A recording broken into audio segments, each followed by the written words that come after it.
Hey kids, I'm back. We had supper, and it was fucking great. The girlfriend now decided she wants to make cookies. Actually, I told her I'd give her some of this if she didn't make cookies. She heard me. Oh god. I'm just gonna kick my ass.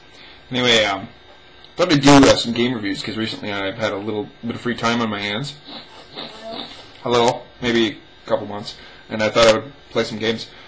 So, I finished the first Condemned. Loved it. It was so good. So scary. It had really the only thing that was different though that made it stand out was just they had really interesting character designs for the enemies and stuff. And when they did part 2, they kind of worked it into the story, so it's kind of neat. The first one was just awesome because it felt like the movie Seven, which is her favorite movie, coincidentally enough. And the same kind of dark, like, you know, scary soundtrack. Oh, it's just amazing. And it was like the idea that you're in some fucking crack block, you get cut off from the other cops, and then you're just grabbing pipes off the wall, you're grabbing boards, like loose whatever you can to fight them. It's fucking great. And you're basically, if you ever get a gun, it's got like 4 bullets in it. Like you never really have a lot of ammo. It's really a lot of survival, so it's fucking great. In the new one, they decided some levels would be shoot fest, some levels you wouldn't even see a gun, which is cool. So in the new one, it's great because they made it really dark. Ethan Thomas, who's the hero from the first one, is fucking tortured by all these crazy visions and all this other shit. He had to fight all these demons and whatever the fuck they are. And then he's a hardcore drunk. Like in the game, when you go to shoot, he actually has a shake so bad he has to have a drink to shoot straight. Like, and this guy basically is like he's just a big mountain of muscle. Like he looks like he's a fucking. Looks like he's on roids or something. Like he's this big, thick boy, and he's got his hands all wrapped up, and he's got fists like fucking canned hams. So it's like when you start fighting with the hobos. I mean, the hobos put up a really good fight because you know they're like junkies or what the fuck ever. But you can do combos in this game. That's something they stepped up from the last one is you do a lot of hand fighting, and you're doing a lot of. If you build up your combo meter up to 3, there's 3 sections to it, and when you have one section full, you can go ahead and unleash your combo. So you fucking when you hit right trigger twice, you'll start clocking them and it'll say which button to hit. So you'll hit like boom, and you'll smoke them in the head, boom, you'll smoke them in the head, and then you do a double hammer and you go smoke them. And there's ones where you'll wail on them from behind or fucking smash them in the kidneys. You get them down on the ground and you're just fucking like this guy's just angry young. And he looks like he hasn't slept in like 2 months. Like he looks like dog shit. He really does, which is cool because I'm tired of games where your main character is a squeaky clean little happy guy. This guy is just basically the angriest drunk you could ever. There's a lot of swearing in the game too. A lot of little fun, neat things happen. It's really cool. They've what else did they do to it? Made it instead of finding you're finding dead birds all the time in the other one. You're also finding these little metal pieces. That was just part of the thing. In this one here, you find radio antennas and you grab them and you tweak them and you listen to like little story blurbs here and there, which is kind of neat. And you're also looking for these sonic emitters. That's something they worked into the story too. Is that in the first one, all these hobos went crazy and there's dead birds around, and they never really explained the connection between the two. But you assume because the birds are dead, they released this whatever that made everyone crazy. In the next one, they actually have these sonic emitters that sit there and ring out at a specific vibration, and when a crow flies by that has the infection, if it's attracted to it, its head pops, it can't handle it, and then it dies, and then it releases its spores, and that's when everyone starts freaking out. It causes aggression, and if you're already aggressive, then it causes you to be more aggressive. So you're going through the fucking, like, you know, ghetto crack blocks, and every fucking freak and junkie and psycho is coming after you. It's fucking pretty cool.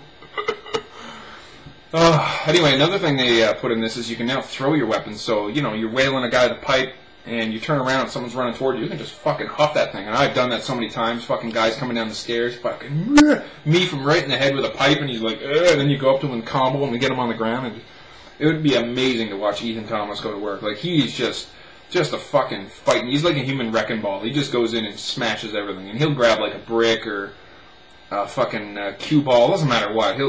You can use a fucking foosball stick with a little man.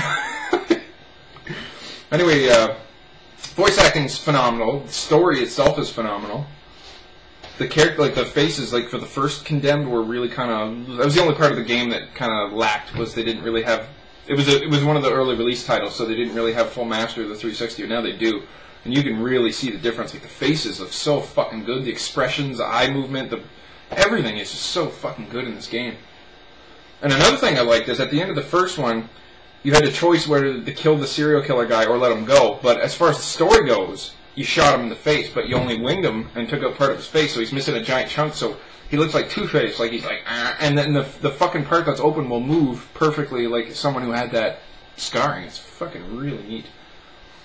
So yeah, it's not as scary as the first one I didn't find, but it's a little more, I don't know, like you're not always everything's abandoned and condemned, right? Like you're in an abandoned, crack block. You're in an abandoned fucking, what's that thing, a mall, or you're always in something abandoned, right? And this one here, there's a lot of abandoned ones too, but sometimes you're, not in a dark, scary place. You're actually in a normal setting, which is kind of neat. There's a lot of cool things that happen in this game. I was very impressed. A lot of neat little story things, a lot of cool ways to finish guys off too, because when you get them where they're almost dead, like they have like 1 health left, they'll just go on their knees and kind of look up at you, and it'll hit both triggers, and when you put both triggers on, you put them in a fucking headlock. You can hit the right trigger to just choke them out in case in some missions you're not supposed to kill guards, so you choke them out and put them down. The right trigger will just break their neck straight up.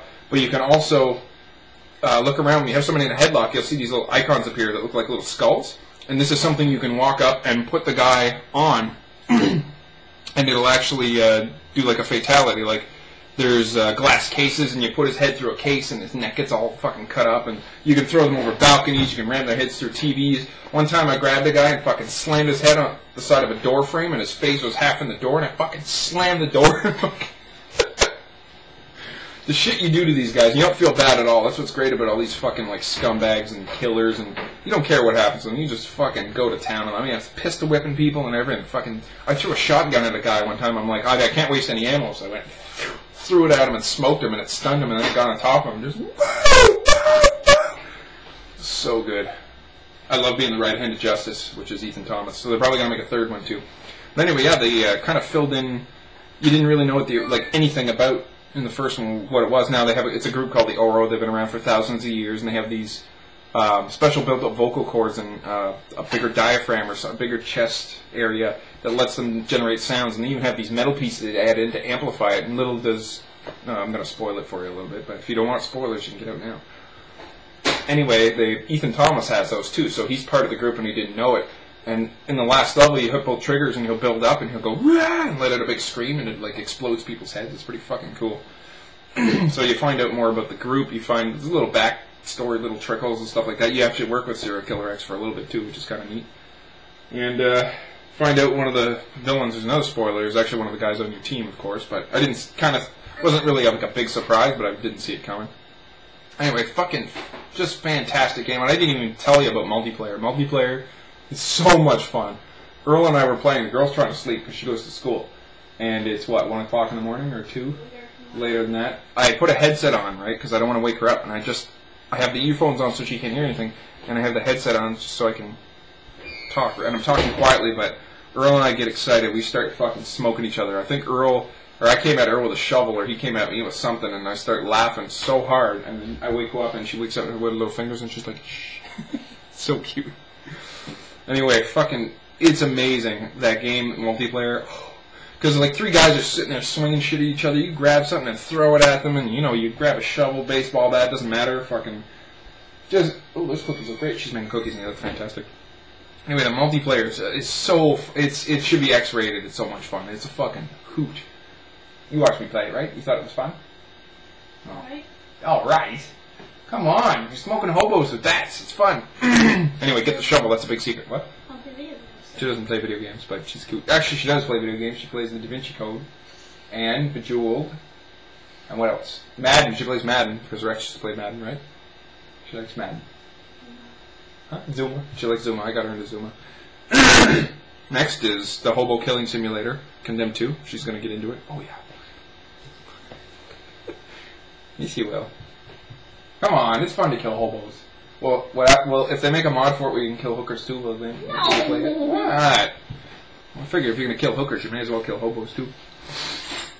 Anyway, guys, if you haven't played this game yet, and you're a 360 fan, go rent it, do yourself a favor. It's fucking great. So much fun.